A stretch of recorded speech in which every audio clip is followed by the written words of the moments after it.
Good morning. Start na ta. Wa ko kaligo karon pero wa ko kaligo as in. Manguantan nangalaylay na ba.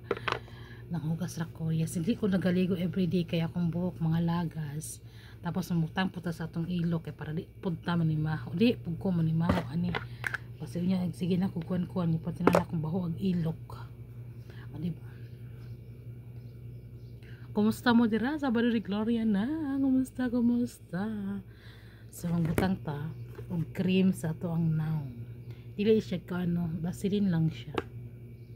Basilin to. Ay, watay kapalitan ng mamahalong cream kani kay isa ka tuig yun mo siyang ginamit.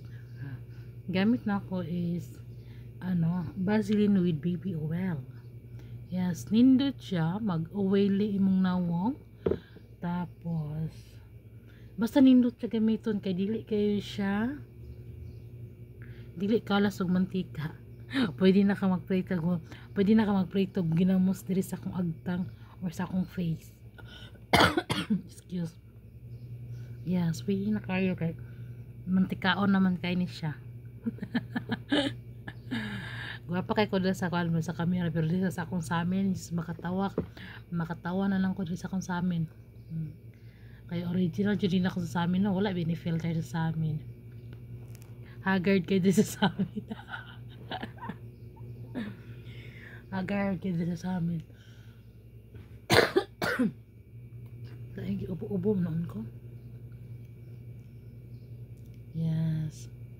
Tapos kaya itong pati lips na ito nag dry skin na siya.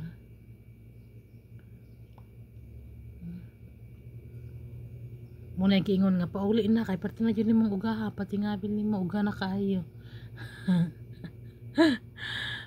Paulion na dyan ko kay dry na kayo ta akong kilay pati po ni siyang ka uga.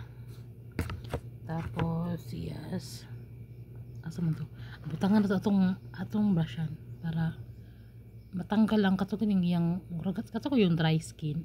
Ako nung gingon ba nga murag kaspa siya. Pero lain na gud kay siya kay inigsudlay gud ako no. Mga naapod siya dire. Nag-dry pod siya. Ambot ang san tawo. Libas akong kilay naapod. Pili ninyo pang kilay ba ni siya o pang pilok? Wala ko nagkuhan na butang ako rang nga na bagsudlay ra pod ako kung kuan. Akong kilay kay ngano. Kuan kayo siya. Ganang daghan gud siya ganang nag-uga-uga gud nga skin. Ayan.